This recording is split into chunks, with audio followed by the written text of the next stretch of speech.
Hello guys, সবার প্রতি শ্রদ্ধা ও ভালোবাসা রইল।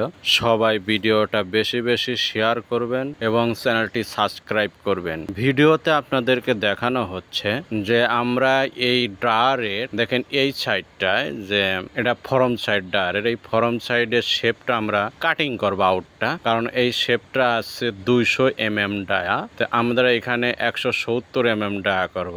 এর কারণটা হচ্ছে যে 200 mm ডায়া কেন 170 mm হবে, এর কারণটা হচ্ছে এই বিয়ারিংটা অনেক বড় ফিটিং করাতে হয়। এই বিয়ারিংটা অনেক বড় ফিটিং করতে হয়, বড় বিয়ারিং, এবং এর কাভারটাও বড়। তো এই ড্রায়ারের যেখানে ফিটিং করব যে গ্রুপগুলাতে, তো সেই গ্রুপগুলোর মধ্যে এই ডার্টের বিয়ারিং কোথাও ফিটিং হবে না। তো এই কারণেই যদি আমরা এই বিয়ারিং জায়গাটা যে গ্রুপটা আছে 170 mm ডায়া করি, তাহলে এই ডার্টে আমরা যে কোনো গ্রুপেই ফিটিং করতে পারবো। এটা হচ্ছে প্রথম কথা।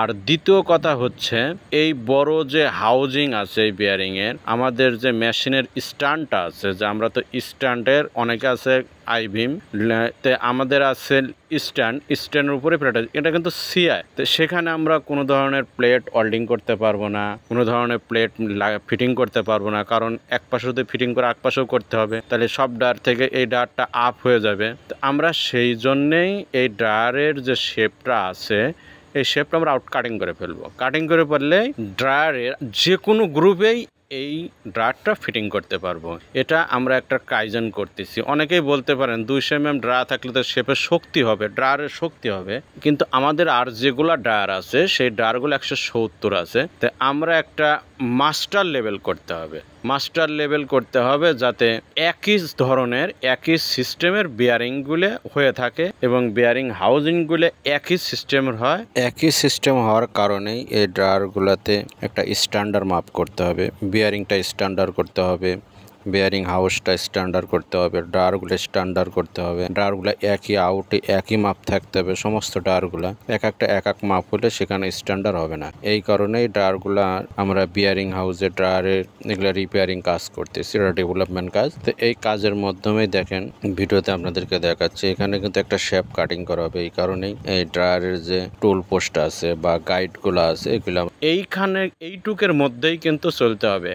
আর বিশেষ করে এখানে আল পয়েন্ট নেই, সেই আল পয়েন্টটা করার জন্যেই, নতুনভাবে তৈরি করার জন্যই কিন্তু এই সমস্ত কার্যকলাপ চলতেছে এখানে। যে আমি কিন্তু এখানে একটা ডিল করবো, আগে আল পয়েন্ট তৈরি করব, সে ভিডিওগুলো আপনারা পর্যায়ক্রমে পাইবেন। আপনারা আমাদের ভিডিওগুলো দেখতে থাকুন এবং এই ভিডিওগুলো দেখে চ্যানেলটা সাবস্ক্রাইব করুন এবং ভিডিওটা বেশি বেশি শেয়ার করুন, আপনাদের বন্ধুদের মাঝে ছড়িয়ে দিন, যাতে করে এই চ্যানেলটা বেশি বেশি সাবস্ক্রাইব করে। তো ভিডিওগুলো দেখার জন্য আমন্ত্রণ রইল।